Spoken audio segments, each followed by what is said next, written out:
ആ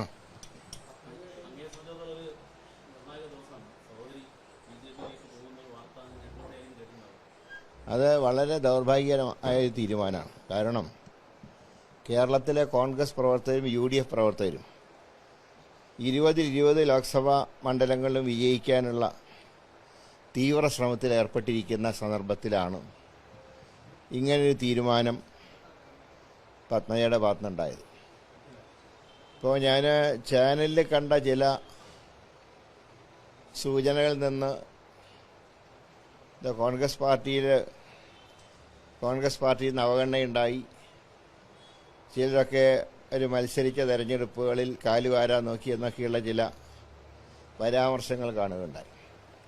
പക്ഷേ കോൺഗ്രസ് പാർട്ടി പത്മജയ്ക്ക് മുന്തിയ പരിഗണനയാണ് എല്ലാ കാലത്തും കൊടുത്തിട്ടുള്ളത്. ഇപ്പം ഞാനൊക്കെ 2011 വട്ടിയൂർക്കാവിൽ എന്നെ പാർട്ടി സ്ഥാനാർത്ഥിയാക്കുമ്പോൾ ആ നിയോജകമണ്ഡലത്തിൽ ഉൾപ്പെട്ട പഴയ തിരുവനന്തപുരത്തിൻ്റെ നോർത്ത്, ഈസ്റ്റ്, വെസ്റ്റ് നിയോജകമണ്ഡലങ്ങൾ LDFൻ്റെ MLA-മാരായിരുന്നു. ആ സീറ്റിലാണ് ഞാൻ 16,000-ൽ പരം വോട്ടിന് വിജയിച്ചത്. ഞാൻ വടകരയിൽ ചെല്ലുമ്പോൾ രാജീവ് ഗാന്ധിയുടെയും ഇന്ദിരാഗാന്ധിയുടെയും മരണത്തിനെ തുടർന്നുള്ള സിമ്പതിയിൽ പോലും LDF ജയിച്ച നിയോജകമണ്ഡലമായിരുന്നു. അത്രമല്ല, മുല്ലപ്പള്ളിയുടെ 2ാം വട്ട വിജയം 3000 വോട്ടിനാണ്. ആ 3000 വോട്ടിൽ ആ നിയോജകമണ്ഡലത്തിൽ നല്ല വേരോട്ടമുള്ള അന്നത്തെ JDU, ഇപ്പോൾ RJD-യാണ്, ആ പാർട്ടി മുന്നണി വിട്ട സമയത്താണ് ഞാനവിടെ മത്സരിക്കുന്നത്. അവിടെ 84,600 വോട്ടിന് എനിക്ക് ജയിക്കാൻ കഴിഞ്ഞു. അത് എൻ്റെ മിടുക്കുകൊണ്ടല്ല, UDF ഒറ്റക്കെട്ടായി എന്നോടൊപ്പം നിന്നതുകൊണ്ടും ആ നിയോജകമണ്ഡലത്തിലെ ജനങ്ങൾ എനിക്ക് അറിഞ്ഞു വോട്ട് ചെയ്തുകൊണ്ടാണ്. എന്നാൽ പത്മയെ സംബന്ധിച്ച് അവർ 2004-ൽ മൂന്നാപുരത്ത് മത്സരിക്കുമ്പോൾ 999-ൽ അദ്ദേഹം 52,000 വോട്ടിന് ജയിച്ച നിയോജകമണ്ഡലത്തിലാണ് പത്മജയ്ക്ക് പാർട്ടി സീറ്റ് നൽകുകയും അവിടെ 1.5 ലക്ഷം വോട്ടിന് നമ്പാടനോട് പരാജയപ്പെട്ടു. നമ്പാടൻ തന്നെ ആ തെരഞ്ഞെടുപ്പിൻ്റെ കൗണ്ടിങ് നടക്കുമ്പോൾ അദ്ദേഹം തന്നെ പറഞ്ഞിരുന്നു, അദ്ദേഹം തന്നെ ഞെട്ടിപ്പോയി, ഈ വോട്ടൊക്കെ എവിടുന്നാണ് വരുന്നത് എന്ന് അദ്ദേഹം ചോദിച്ച രംഗം അന്ന് ചാനലിൽ വന്നിരുന്നു. അതുപോലെ തന്നെയാണ് തൃശ്ശൂർ 2011-ൽ തേറമ്പിൽ രാമകൃഷ്ണൻ 12,000-ൽ പരം വോട്ടിന് ജയിച്ച നിയോജകമണ്ഡലത്തിൽ പത്മജയ്ക്ക് പാർട്ടി സീറ്റ് കൊടുത്തു. 7,000 വോട്ടിന് പരാജയപ്പെട്ടു. കഴിഞ്ഞ നിയമസഭയിൽ അതേ തൃശ്ശൂർ സീറ്റ് കൊടുത്തു. ത്രികോണ മത്സരത്തിൽ 1000 വോട്ടിന് പരാജയപ്പെട്ടു. അപ്പോൾ തെരഞ്ഞെടുപ്പിൽ ചിലരൊക്കെ കാലുവാരാൻ നോക്കിയെന്ന് പറയുമ്പോൾ അങ്ങനെ ചില വ്യക്തികൾ കാലുവാരിയാൽ തോൽക്കുന്നതാണോ ഒരു തെരഞ്ഞെടുപ്പെന്ന് പറഞ്ഞാൽ? അങ്ങനെയാണെങ്കിൽ എന്നെയൊക്കെ ഒരുപാട് പേര് വാരിയിട്ടുണ്ട്. ഞാൻ കംപ്ലൈൻ്റ് ഒന്നും കൊടുക്കാൻ പോയിട്ടില്ല, കൊടുക്കേണ്ട ആവശ്യമില്ല. കാരണം ജനങ്ങളെ പൂർണ്ണമായിട്ടും നമ്മൾ ജനങ്ങൾക്ക് വിധേയരായാൽ ഇതൊന്നും നമ്മൾ ഏൽക്കില്ല. അതുകൊണ്ട് തന്നെ ഈ പറഞ്ഞ ഒരു കാരണത്തിനും ഒരടിസ്ഥാനവുമില്ല. പിന്നെ ഈ ഇത്രയൊക്കെ വളർത്തി വലുതാക്കിയ പാർട്ടിയല്ലേ കോൺഗ്രസ് പാർട്ടി. ഇപ്പോൾ എല്ലാവർക്കും അറിയാം, ഞാനൊരു ഘട്ടത്തിൽ കോൺഗ്രസ് വിട്ട് പോകേണ്ടി വന്നപ്പോൾ LDFും UDFും ഞങ്ങൾ എടുക്കാത്ത കാലത്ത് അന്ന് പോലും ഞാൻ BJP ആയിട്ട് കോംപ്രമൈസ് ചെയ്തിട്ടില്ല. അന്ന് വേണമെങ്കിൽ ആ മുന്നണിയിൽ ചേരാൻ ഒരു പ്രയാസം ഉണ്ടായിരുന്നില്ല. പക്ഷേ കരുണാകരൻ ഒരു കാലത്തും വർഗീയതയോട് സന്ധി ചെയ്യാത്ത ആളാണ്. അങ്ങനെയുള്ള കരുണാകരൻ്റെ കുടുംബത്തിൽ നിന്ന് ഒരാളെ BJPക്ക് കിട്ടിയെന്ന് പറയുമ്പോൾ അത് മതേതര വിശ്വാസികളെ സംബന്ധിച്ച് ഏറ്റവും ദുഃഖം നൽകുന്ന ഒരു കാര്യമാണ്. പക്ഷേ അതുകൊണ്ടൊന്നും ഞങ്ങളുടെ പോരാട്ട വീര്യം തളരില്ല. ഞങ്ങൾ ശക്തമായി ഫൈറ്റ് ചെയ്യും. പത്മജയെ എടുത്തുകൊണ്ട് കാശിൻ്റെ ഗുണം BJPക്ക് കേരളത്തിലുണ്ടാവില്ല. എല്ലായിടത്തും BJPയെ ഞങ്ങൾ 3ാം സ്ഥാനത്തേക്ക് തള്ളും, യാതൊരു സംശയവുമില്ല. 1ാം സ്ഥാനം എന്നവർ പ്രതീക്ഷിക്കുന്ന നിയോജകമണ്ഡലത്തിൽ പോലും അവർക്ക് 3ാം സ്ഥാനത്ത് പോണ്ടി വരും. അതിന് UDF ഒറ്റക്കെട്ടായി പ്രവർത്തിക്കും. ഈ ചതിക്ക് ശക്തമായി ഇലക്ട്രോണിക് വോട്ടിംഗ് യന്ത്രത്തിലൂടെ തന്നെ ഞങ്ങൾ പകരം ചോദിക്കും. കഴിഞ്ഞ കുറച്ച് ദിവസങ്ങളായി തന്നെയുള്ള ഒരു ചർച്ചകൾക്ക് അനന്തരഫലമായിട്ടാണ് ഇപ്പോൾ ഇങ്ങനെ ഒരു തീരുമാനത്തിലേക്ക് വന്നിരിക്കുന്നത്. സ്വാഭാവികമായിട്ടും താങ്കളും ഇതുമായി ബന്ധപ്പെട്ട ചർച്ചകൾ ഉണ്ടായിരുന്നു, ഇതിൽ നിന്ന് പിന്തിരിപ്പിക്കാനുള്ള ശ്രമങ്ങൾ നടത്തിയിരുന്നു. എന്നോട് BJPയിലേക്ക് പോകുക എന്നുള്ള സൂചന പോലും ഈ സംസാരങ്ങളൊന്നും ഉണ്ടായിട്ടില്ല. പാർട്ടിയിലെ ഇതിനെക്കുറിച്ചൊക്കെ പറയാറുണ്ട്. അത് സാധാരണ ഒരു കാര്യം തന്നെയാണല്ലോ, അതൊരു പുതുമയുള്ള കാര്യമൊന്നുമല്ല. അപ്പോൾ എൻ്റെ ധാരണ അങ്ങനെ തീരുമാനത്തിലേക്ക് പോകില്ല എന്ന് പോലും എന്നോട് പറഞ്ഞിട്ടുണ്ട്. വിളിക്കാനൊക്കെ ധാരാളം ആളുണ്ട്, പക്ഷേ നമുക്ക് ഈ പാർട്ടി വിട്ടു പോകാൻ അച്ഛൻ കഷ്ടപ്പെട്ട് അതുകൊണ്ട് നമുക്ക് പോകാൻ കഴിയില്ലല്ലോ എന്ന് പറഞ്ഞ വ്യക്തി എങ്ങനെ ഇത്രയും കടുത്ത തീരുമാനത്തിലേക്ക് പോയി? വിശേഷിച്ച് ഇപ്പോൾ പാർട്ടിയിൽ എന്ത് കിട്ടിയാലും കിട്ടിയില്ലെങ്കിലും കെ കരുണാകരനെ ചിതയിലെടുക്കുമ്പോൾ അദ്ദേഹത്തിൻ്റെ ശരീരത്തിൽ പുതപ്പിച്ച പതാകയുണ്ട്, കോൺഗ്രസിൻ്റെ ത്രിവർണ്ണ പതാക. അത് ഞങ്ങൾക്കൊക്കെ അവകാശപ്പെട്ടാണ് ഞങ്ങളുടെ കാലം കഴിയുമ്പോൾ. സ്ഥാനങ്ങൾ വരും പോവും, അത് ജനാധിപത്യത്തിൽ സാധാരണയാണ്. ഒരു പ്രസ്ഥാനത്തിൽ നിന്നാൽ ചിലത് കിട്ടിയില്ല എന്നുണ്ടെങ്കിൽ കിട്ടിയതിൻ്റെ കണക്ക് ഓർക്കേണ്ടത് നമ്മൾ. അതുകൊണ്ടാണ് എനിക്ക് ഒരുപാട് പ്രയാസങ്ങളൊക്കെ ഉണ്ടായിട്ട് ഞാൻ വരെ നിങ്ങളോട് തുറന്നു പറഞ്ഞിട്ടുമുണ്ട്. പക്ഷേ അതൊരു വഴിവിരിയല്ല. കുടുംബത്തിലെ പ്രയാസങ്ങൾ കുടുംബത്തിൻ്റെ അകത്ത് പറയാറുണ്ട്, ചിലപ്പോൾ പുറത്തും പറയാറുണ്ട്. എന്ന് വിചാരിച്ച് പാർട്ടി വിട്ടു പോകലാണ്. ഇത്ര കാലം ഒപ്പം നിന്നൊരു പാർട്ടി, ഇപ്പോൾ അവർക്കും പഴയകാല കാര്യങ്ങളൊക്കെ അറിയാലോ. എന്തുമാത്രം സാമ്പത്തികമായിട്ട് രാഷ്ട്രീയ പ്രവർത്തനം നടത്തിയപ്പോൾ ഞങ്ങളുടെ അച്ഛൻ പ്രയാസപ്പെട്ടിട്ടുണ്ട്. അന്നത്തെ കാലത്തൊന്നും ഇതുപോലുള്ള സൗകര്യങ്ങളൊന്നും MLA-മാർക്കില്ല. ഞാനൊക്കെ ജനിക്കുമ്പോൾ അത് MLA പോലുമല്ല, തിരുകൊച്ചി സംസ്ഥാനത്ത് MLA ആയിരുന്ന വ്യക്തി അന്നും താമസിച്ച വാടക വീട്ടിലാണ്. മുരളി മന്ദിരം ഉണ്ടാക്കുന്നത് ഈ പ്രൊജക്ടിന് സാക്ഷ്യം 1962 കാലത്താണ്. അന്ന് അദ്ദേഹം ഒന്നുമല്ല, സാധനമില്ല. 60-ൽ അദ്ദേഹത്തിന് സീറ്റ് നിഷേധിച്ചു. എന്നിട്ട് പോലും അദ്ദേഹം കുലുങ്ങിയില്ലല്ലോ. അപ്പോൾ അങ്ങനെയൊക്കെയുള്ള ഒരുപാട് കാര്യങ്ങൾ. പിന്നെ ഒരു ഘട്ടത്തിൽ പാർട്ടിയിൽ നിന്ന് പുറത്തു കൊണ്ടി വന്നു, ശരിയാണ്. പക്ഷേ അതിന് പൂർവാധി അദ്ദേഹം പോലും ക്ഷമ പറഞ്ഞിട്ടല്ലേ തിരിച്ചു കയറിയത് പാർട്ടി. കാരണം ഇത് അദ്ദേഹം ഉണ്ടാക്കിയ പാർട്ടിയാണ് കേരളത്തിൽ. പ്രത്യേകിച്ച് 1978 ഇന്ദിരാഗാന്ധിയുടെ കൂടെ നിൽക്കുമ്പോൾ അന്ന് ഒന്നും ഉണ്ടായിരുന്നില്ല ആർക്കും. ഒന്നും പ്രതീക്ഷിച്ചുകൊണ്ടല്ല അദ്ദേഹം നിന്നത്.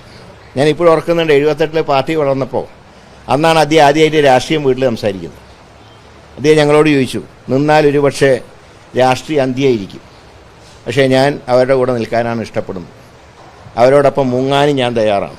അത് പറഞ്ഞപ്പോൾ അദ്ദേഹത്തിനെ പ്രോത്സാഹിപ്പിച്ചവരാണ് ഞങ്ങളൊക്കെ. ആ പാർട്ടിയല്ല ഈ പാർട്ടി. ഒരു ഘട്ടത്തിൽ പുറത്തു കൊണ്ടി വന്നപ്പോഴും ഇന്ദിരാഗാന്ധിയെയും രാജീവ് ഗാന്ധിയൊക്കെ ഞങ്ങൾ നെഞ്ചിലേറ്റിയതാണ്.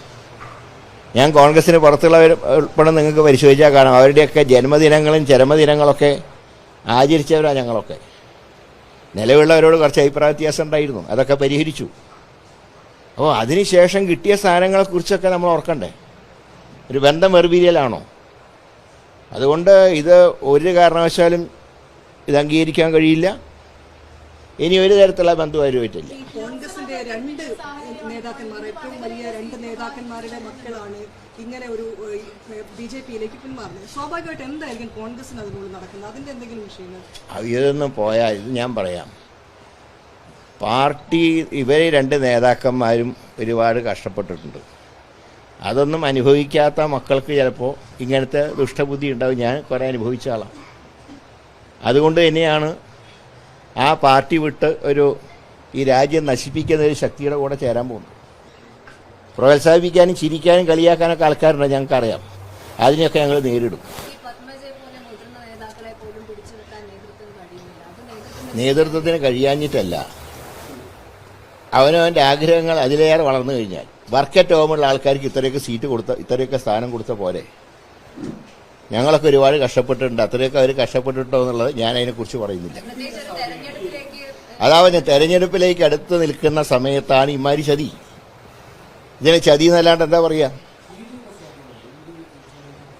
എനിക്ക് അതിൽ അറിഞ്ഞൂടാ. ഒരു ED എൻ്റെ അടുത്ത് വരാറില്ല, അതെനിക്കറിയില്ല അതിനെക്കുറിച്ച്. ഏതാ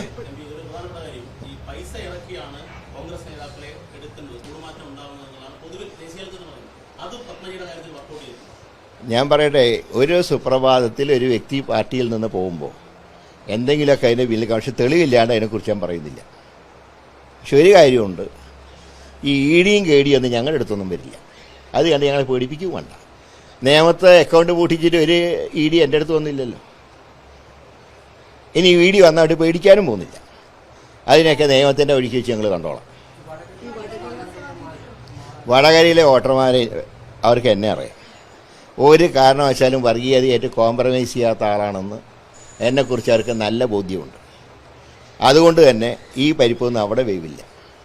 അത് വേവുന്ന ചില വിചാരിച്ചിട്ടാണ് ചിലരൊക്കെ അവിടെ കൊണ്ടുപോയതിൻ്റെ പിന്നെ നിയമത്തിൻ്റെ പ്രതികാരം തീർക്കും എന്നുള്ള വാശിയുടെ പല രൂപത്തിൽ ഒന്നായിട്ടാണ് ഞാൻ ഇതിനെ കാണുന്നത്.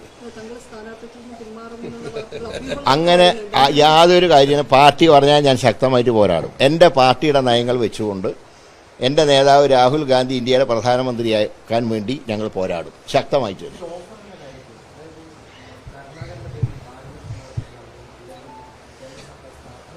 ഭാരതരത്നത്തിന് ഒരു വിലയില്ലാണ്ടായി. അതിനോട് എല്ലാ ബഹുമാനവും നിലനിർത്തി പറയാൻ ഈ അടുത്ത കാലത്ത് കൊടുത്ത ഭാരതരത്നം മുഴുവൻ വോട്ട് കിട്ടാൻ വേണ്ടി നടത്തുന്ന മറ്റേ ഒരേർപ്പാടായിട്ട് മാറി. അല്ലാതെ പഴയ കാലത്തെ ഭാരതരത്നത്തിൻ്റെ വിലയൊന്നും എപ്പോഴില്ല. ഇപ്പം ഇങ്ങനെ എടുത്തു വെച്ചിരിക്കുക വരുന്നവർക്ക് കൊടുക്കാൻ. ഈ കരുണാകര ട്രസ്റ്റുമായിട്ട് ബന്ധപ്പെട്ട് താങ്കൾ തന്നെ മത്സരിക്കില്ല എന്ന് പറയാൻ കാരണം അതിന്റെ പ്രവർത്തനമായിട്ട് മുമ്പോട്ട് പോകും, അത് മുന്നോട്ട് പോകുന്നില്ല, സർക്കാർ പൂർണ്ണമായിട്ട് അതുകൊണ്ടാണ് അത് സീരിയസ് ആയിട്ട് പാർട്ടി എടുക്കുകയും KPC പ്രസിഡന്റിൻ്റെയും പത്മജയുടെയും സാന്നിധ്യത്തിൽ ചേർന്ന് അതിൻ്റെ കാര്യങ്ങൾക്ക് രൂപം നൽകുകയും ഏതാണ്ട് അതിൻ്റെ തിരുവനന്തപുരം ജില്ലയിൽ മാത്രം 60 ലക്ഷം രൂപ അതിനുവേണ്ടി പിരിച്ചെടുക്കുകയും ചെയ്യും. അതിപ്പോൾ 1 കോടിയായിട്ടുണ്ട്. 60 ലക്ഷം എൻ്റെ സാന്നിധ്യത്തിലാണ് DCC കൈമാറുന്നത്. അത് കാരണമല്ല.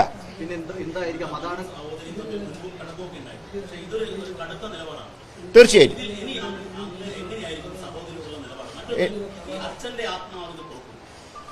അച്ഛൻ്റെ ആത്മാവ് പൊറുക്കില്ല. കാരണം വർഗീയ കക്ഷിയുടെ കൂടെ പോയതുകൊണ്ട് അച്ഛൻ്റെ ആത്മാവ് പൊറുക്കില്ല. അതുകൊണ്ട് തന്നെയാണ് ഞാൻ പറഞ്ഞത് എല്ലാ ബന്ധങ്ങളും അവസാനിച്ചിരിക്കും. അതിൽ കൂടുതലൊന്നും പറയാനില്ല. അല്ലാതെ കുടുംബത്തിൽ സഹോദരി സ്നേഹം ഇനിയിപ്പോൾ അങ്ങനത്തെ യാതൊരു സ്നേഹവും പിന്നെ സ്വത്ത് തർക്കമൊന്നും ഞങ്ങൾ തമ്മിലില്ല. അച്ഛൻ അങ്ങനെ അധികം സമ്പാദിച്ച് തന്നിട്ടില്ല. അച്ഛൻ സമ്പാദിച്ചൊക്കെ എല്ലാവർക്കുമായിട്ട് തന്നിട്ടുണ്ട്.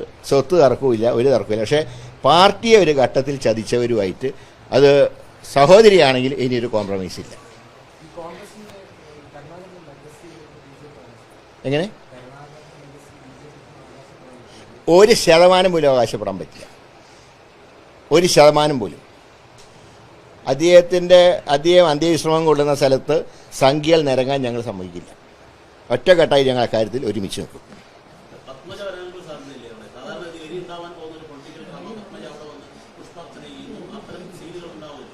സീനുകളൊക്കെ ഉണ്ടായിക്കോട്ടെ, പക്ഷേ ബന്ധം ഞാൻ പറഞ്ഞ പോലെ ആ ബന്ധം ഇനിയില്ല.